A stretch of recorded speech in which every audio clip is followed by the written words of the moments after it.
Peeling Back the Layers of Taqiyah, by Ali Sina. Who has not heard of Taqiyah? But did you know that it is onion-shaped? Taqiyah sounds and means the same as the Sanskrit word thiji from the roots thag. They may be related. The idea behind the Taqiyah is to deceive the victim and when he is least prepared overpower him and subdue him. This was also the philosophy of the Indian thugs. Taqiyah has many layers. The most common form is when Muslims deny that certain Islamic behaviors have anything to do with Islam.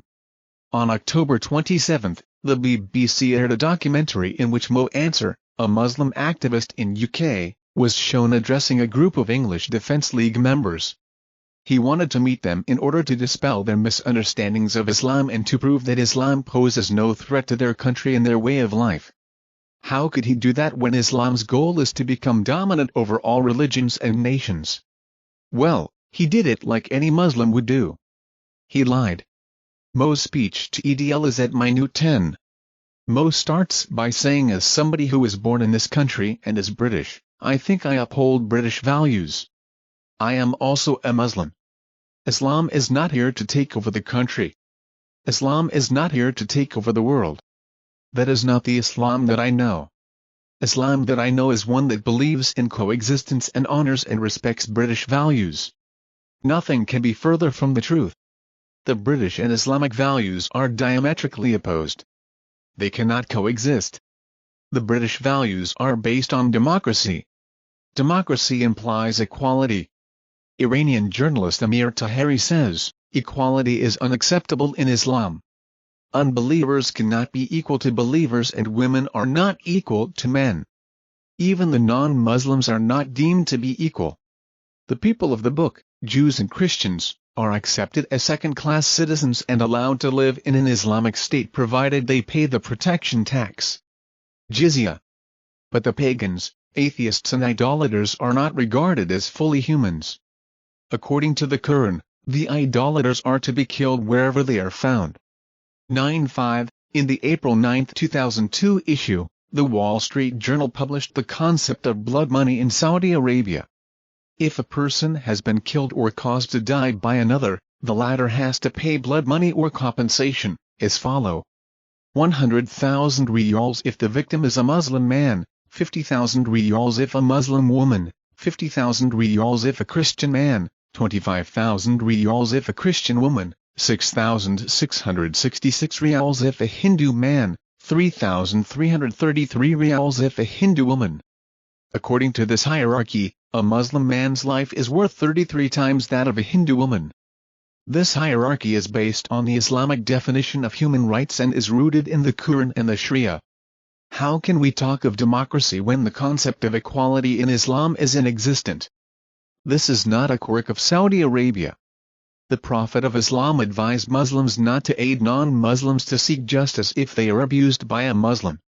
In his much celebrated Edict of Medina, he declared, a believer shall not slay a believer for the sake of an unbeliever, nor shall he aid an unbeliever against a believer.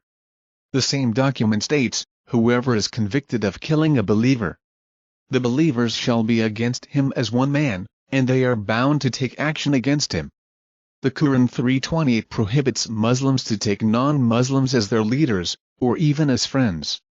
If Muslims tell the truth about their hostile intention, they will be kicked out from the countries that they intend to overtake.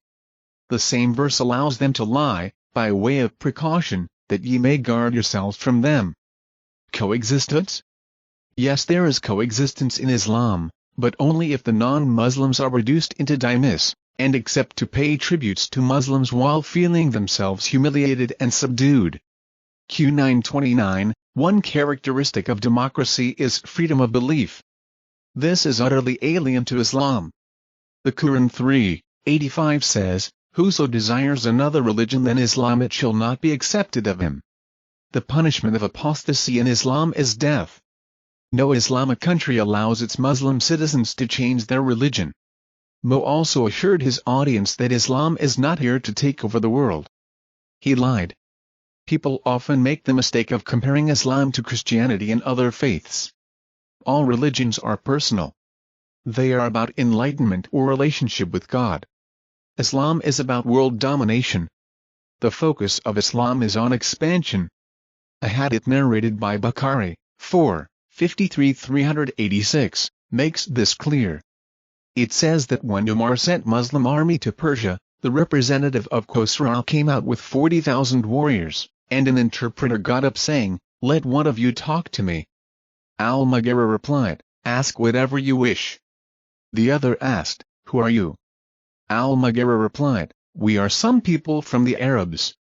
We led a hard, miserable, disastrous life. We used to suck the hides and the date stones from hunger. We used to wear clothes made up of fur of camels and hair of goats, and to worship trees and stones. While we were in this state, the Lord of the heavens and the earths, elevated is his remembrance and majestic is his highness, sent to us from among ourselves a prophet whose father and mother are known to us. Our prophet, the messenger of our Lord, has ordered us to fight you till you worship Allah alone or give jizya, that is tribute. And our prophet has informed us that our Lord says, whoever amongst us is killed, that is martyred, shall go to paradise to lead such a luxurious life as he has never seen, and whoever amongst us remain alive, shall become your master. The order to fight till the non-Muslims worship Allah has not changed. Muslims will not abandon their quest for domination until they succeed or they are defeated. They have no choice in this. They are programmed to spread Islam through deception or war. They can't be a Muslim and not advance their religion. The obligation to spread Islam is on every Muslim. We have the choice. We can submit to them, or fight back and defeat them. But how can we do that if we are not even aware that we are under attack? Taqiyah is what Muslims do to keep us in the sedated state. Muhammad said al-Islamu dinan wa dawla, Islam is religion and state. The goal of Islam is to take over the world and establish a world caliphate. Without this goal Islam becomes meaningless. The whole idea of jihad, which is an obligation on every Muslim, is to expand the Islamic domain. It is also said that the bigger jihad is the struggle against oneself. This is a lie too. Many scholars of Islam have refuted this as an innovation, something that was never said by Muhammad. Jihad is through war, through financing the war, zakat, and through deception. The disagreement between Muslims is not in whether the West should become Islamic or not, but in whether it should be annexed through qitl, fighting, or through taqiyah, deceiving. The Quran 9:33 says, Allah will cause Islam to prevail over all religions. One does not have to read the history of Islamic conquest and oppression of their vanquished nations throughout the last 1400 years to know Muslims have no regards for the human rights of the non-Muslims. A look at how the minorities are treated in Muslim-majority countries in the 21st century can make that point clear. When Muslims become the majority, they deny the minorities any participation in political life. No non-Muslim is allowed to run for the head of any Islamic country, and where they are allowed to become a member of parliament, it is only as a representative of their people. They are like ambassadors of their co-religionists in the Islamic State. They have no role in how the country should be run, but only as a liaison between the state and their co-religionists who are regarded as second-class citizens. Some of the EDL members expressed their concerns about their daughters who had to marry to Muslims and brainwashed to cut their ties with their family. Mo Answer responded with more lies. He said, if there are girls who have converted to Islam and are told you cannot meet your family, if that happens, I'd say now clearly, that it is not allowed in Islam. Mo should know that Muhammad ordered his daughter Zainab to leave her unbelieving husband Abulaz, until he was forced to convert and remarry her. He told his followers to cut their ties with their families and to emigrate from Mecca. He even said if they turn back then take them and kill them wherever you find them. 489